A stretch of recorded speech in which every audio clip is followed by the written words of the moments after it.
The book, A Song for Zipporah, written by David Harris, is a powerful historical fiction centering around the life and character of Moses' future wife Zipporah before they met. Book author David Harris brings the reader into the relationship between Moses and Zipporah, which was gradual and lush. The story unfolds beautifully when Moses finally asks Zipporah to marry him. Purchase your copy of the book detailing this authentic story, A Song for Zipporah by David Harris today. It's available online at Barnes & Noble and Amazon.com.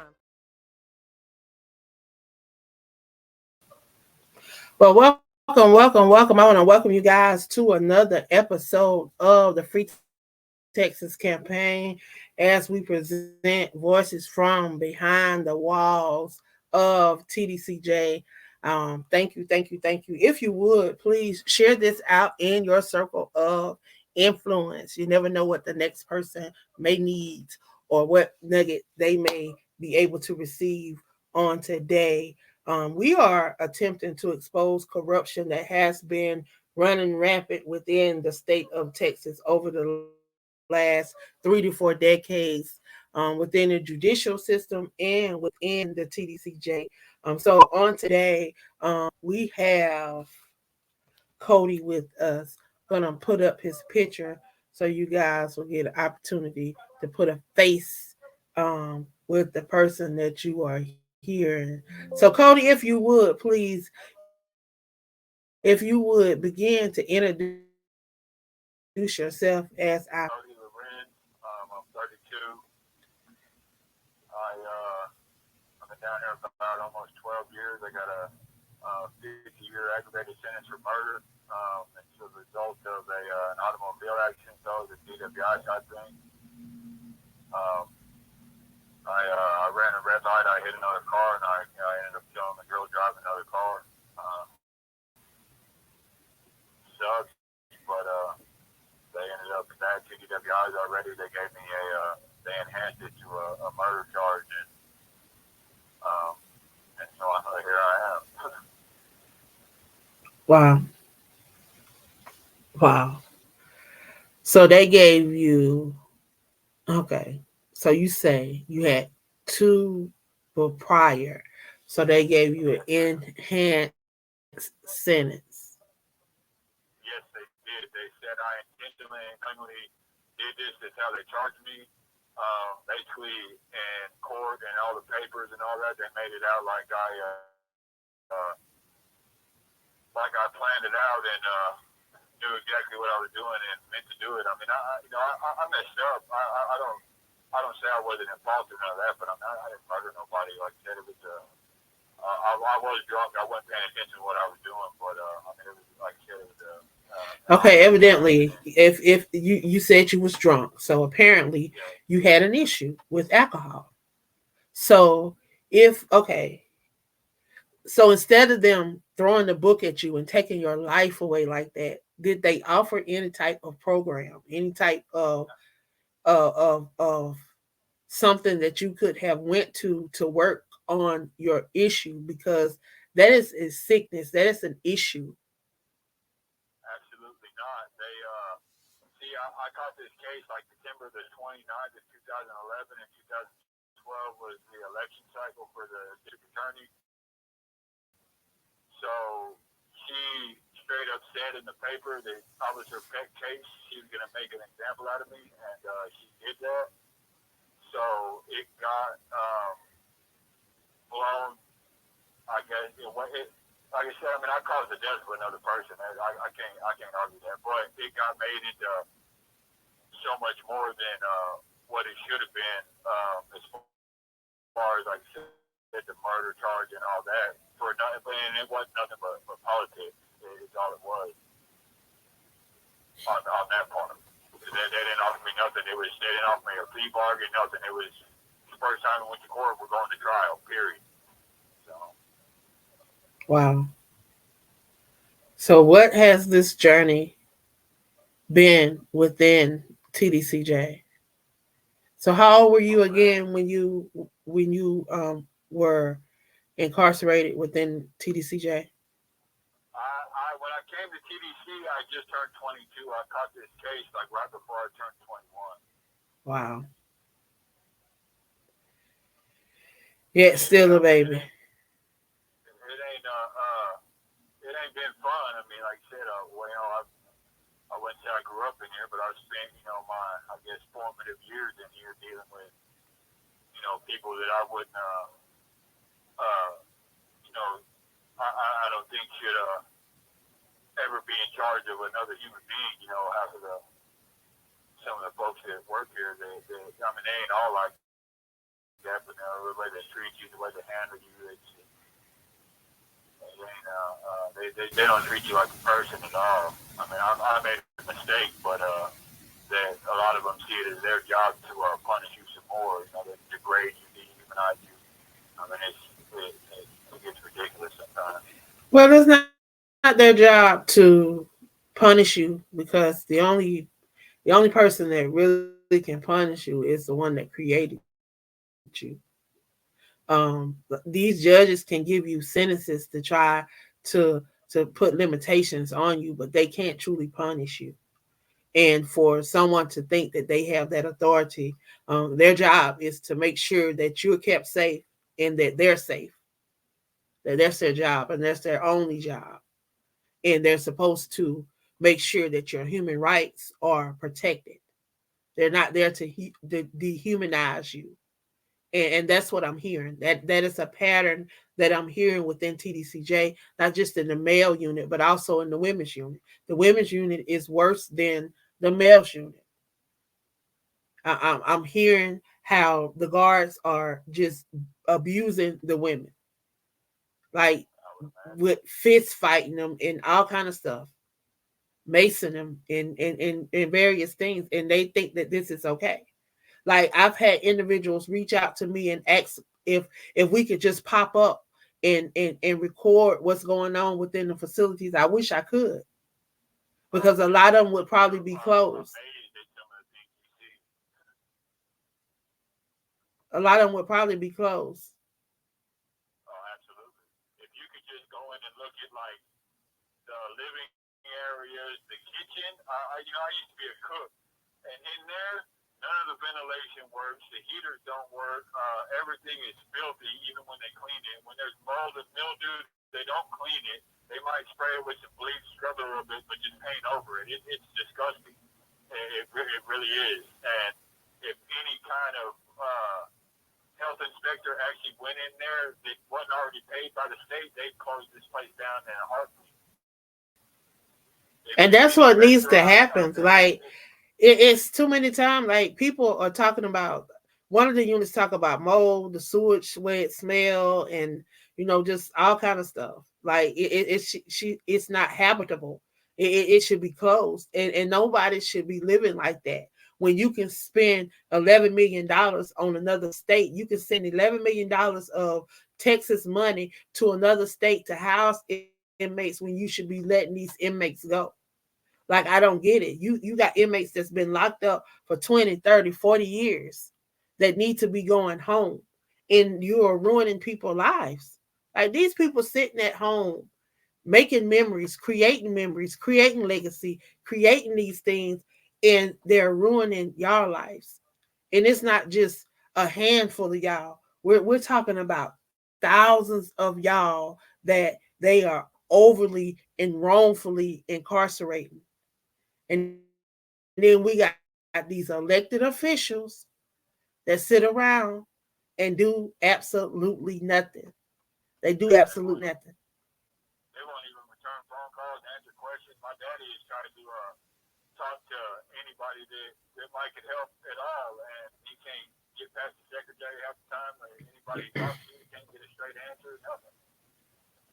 Like, I know they may not have classified you as a juvenile, but even with the laws that's being passed in different states about that frontal cortex, that frontal lobe, with them understanding that until you reach 25, that you're still growing mentally, that your brain is still developing. It's been proven in different states, and they've passed these laws. But Texas just stuck on money. It's a money thing with them, and I keep telling people, if they trace the money, they will figure out why a lot of this stuff is happening. They need to get that governor up out of office. He been in office too long. He been in office too long. You talk about 3 to 4 decades. That's 30, 40 years. And then you got people that have been locked up 30 and 40 years. And these people literally want these people to die. And they took attempts on these people's lives. And the judges are getting involved. The judges are going as far as holding documents. Man, everybody keep doing these 1107s. I don't know why they wasting their time doing 1107s, because these people ain't even looking at them. They're not even reading them. They just denying them and just sending them back. And it's okay. And ain't nobody doing nothing about it. Ain't nobody doing nothing about it. That's why these elected officials and all these people that's in charge, they need to get these people up out of there. And these people that's fighting for change, these are the people that need to be getting in office. These are the people that need to be really running for office. All these people that say that they've been on the ground for the last 10, 15, 20 years trying to fight for these juvenile bills, trying to fight for the second look, trying to fight for the law party, trying to fight for these different bills to be passed that the governor keep vetoing, that they keep talking about the wording ain't right. It's crazy stuff. Man.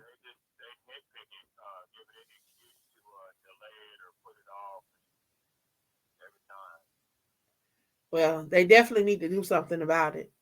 And I think the more of y'all that come on here, share y'all story, get the families involved. If it just take one family member from everybody that's been on this show, if just one family member would get involved, if we would just go to these different city halls, to the state capitol, like we got to get out here and we got to be a voice. We got to do like they did back in the day. We got to get back on these steps. We got to get back in front of these people, and it's got to take the families with these signs, with their loved ones picture on it, standing in front of these people, letting these people see who these people are, so these people can't sleep at night. When they start seeing y'all faces at night in their dreams, then they'll start doing something about it. They'll start doing something about it. And if they don't want to do nothing about it, then they need to get out of office and allow people that's going to do something about it take the reign, because that's what it's going to take. That's what it's going to take.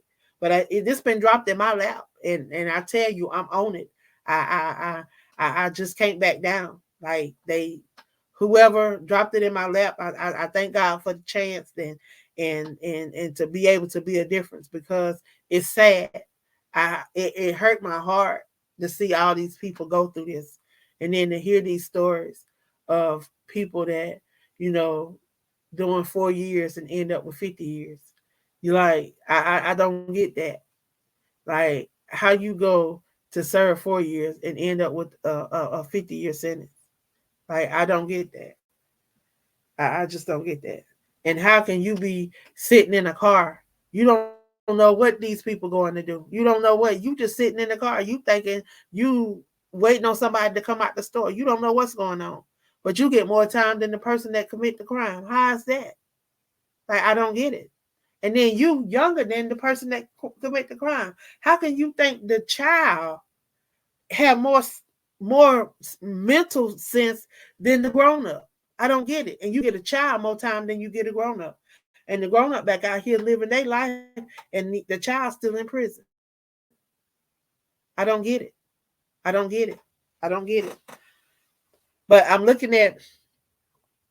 looking at the laws in Texas, and they need to be changed. And these families need to speak up and speak out. So like I say, I have a platform. This is the platform that I use. I use my magazine. I use these podcasts. I use every opportunity that I can to utilize my voice to speak out against injustice, not just in the state of Texas, but around the U.S., because it's not just happening in Texas, it's happening everywhere. It's happening everywhere. But I want you, if somebody is listening and there's somebody out there today that can assist you, how can they assist you on your case?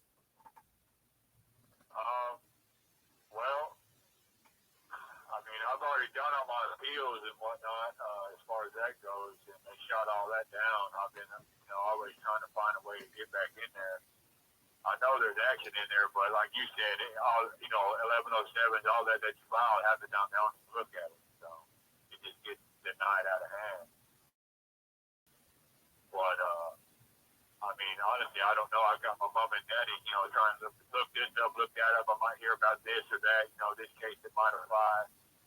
I mean, I really don't know. Well, I'll say we're going to keep sharing it. We're going to keep putting it out there. We're going to keep talking about it. We're going to keep, putting it in front of people, putting it in front of legislation, putting it in front of folks. Keep letting people hear about it. This recording here will be shared across different platforms like iHeart, Google Podcasts, Spotify, YouTube, U42, Linktree, various places. So people will be able to hear about it and be able to, share it out and bring some awareness to the things that's happening within TDCJ and hopefully how we can address some of those things. But I really think re-looking at the parole process and the parole board, because I don't think that, if they're giving people these life sentences that people need to do 30, 40 years, they should be able to be given parole. And then if they violate their parole, then let them go back and do their time. But at least give them a chance. Or give them a chance. I agree with what you said about the judges. It's like, why do you give these judges so much power where they can just give out so much time on a whim? It's ridiculous.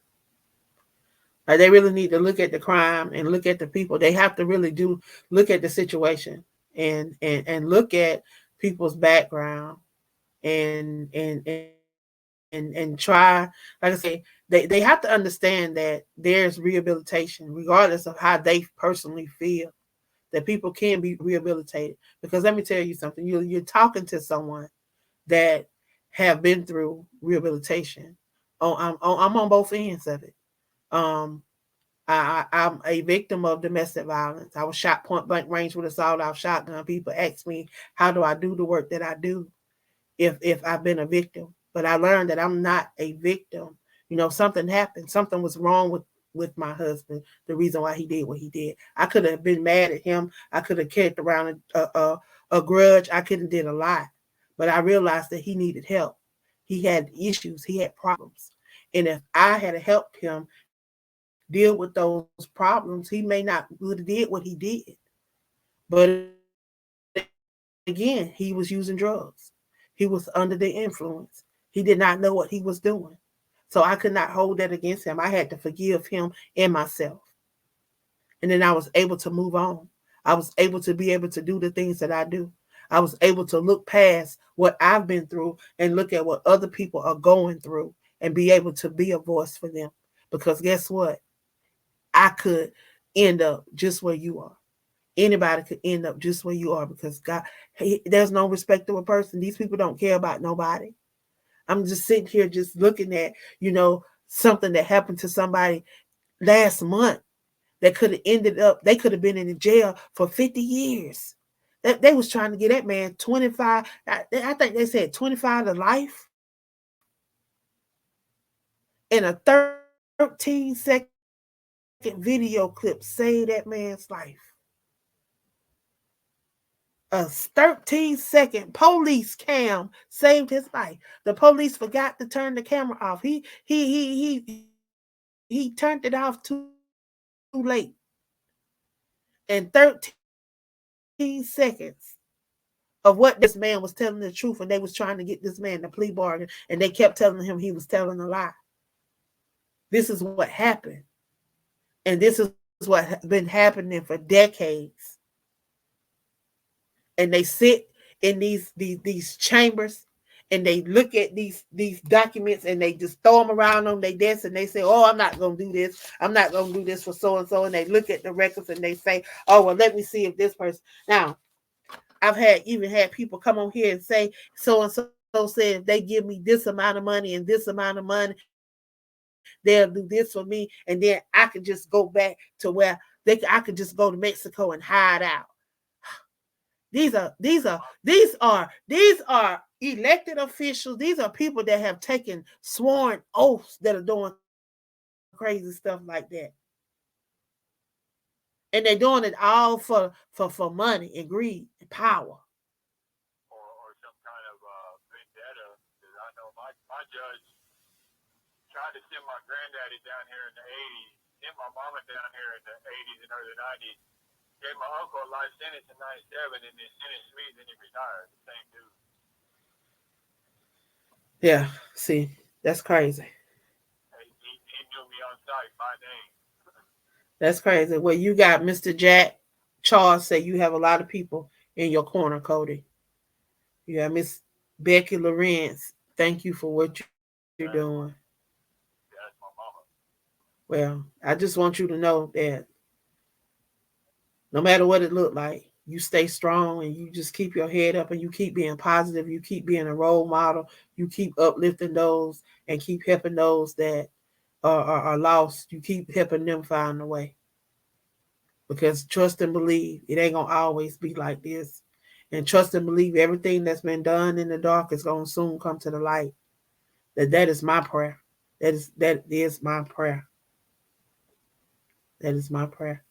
Mr. Jack said he's a friend of your mom and dad's.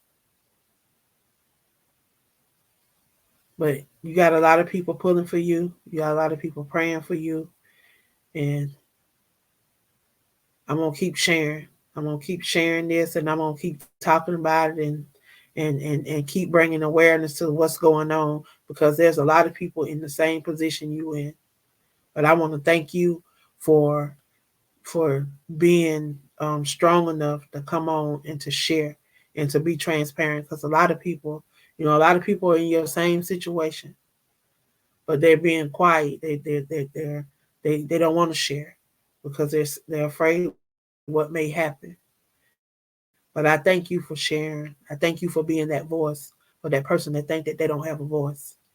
So you just keep doing what you're doing, and know that anytime you want to come back, if you have any updates that you want to share, if you just want to come on and share, if you just want to come on and just share something out to something encouraging to the people, just to be an encouragement, however you want to do it. If you want to come on, just let me know, and you're more than welcome to come back and be a part. Okay, and I thank you very much for giving me this opportunity to share some of my story and get it out there. Like you said, the more, it's like they were talking about when a couple months ago for all the dope and all that. That wasn't nothing but an excuse for them to lock us all down. But the way my mama put it is like they can't, all this stuff that's going on down here is getting so much attention that they can't sweep it under the rug no more. So they do stuff like that to try and make it look like they're trying to fix the problem when really they ain't. But no, they can't fix that problem because they are the problem. You see what I'm saying? They can't fix the problem because they are the problem. They try to act like inmates. How the inmates bringing drugs in? If there's a drug problem, how the drugs getting there? Because inmates are not going nowhere. Inmates are not leaving. People are bringing those drugs in there, and it's not visitors, because at that time y'all was not even having visits. Y'all was still on really still on that COVID stuff. So y'all not getting visits like that. So no, ain't nobody bringing nothing in there. It's the people that work there. It's the people that work there. It's the people that work there. And until they look at that, like I keep telling people, it's gonna take outside. It's gonna take the FBI or the Department of Justice taking back over and getting that place cleaned up. Like they gonna have to literally get that place cleaned up. Like literally, some of those places gonna have to be shut down. Like some of them need to be tore down. Like and some these people need to come home. Like literally. I've been on this unit for 11 years, and I'm in the dorms now. But on the buildings, in 10 years on the buildings, I lived in probably 3 cells that didn't leak when it rained. And I'm talking like full water running down the wall on the inside, flooding the cell every time it rained. And they're like that all over the unit, because it's all prefabbed and it's built with such poor quality, 30 years ago, and they don't.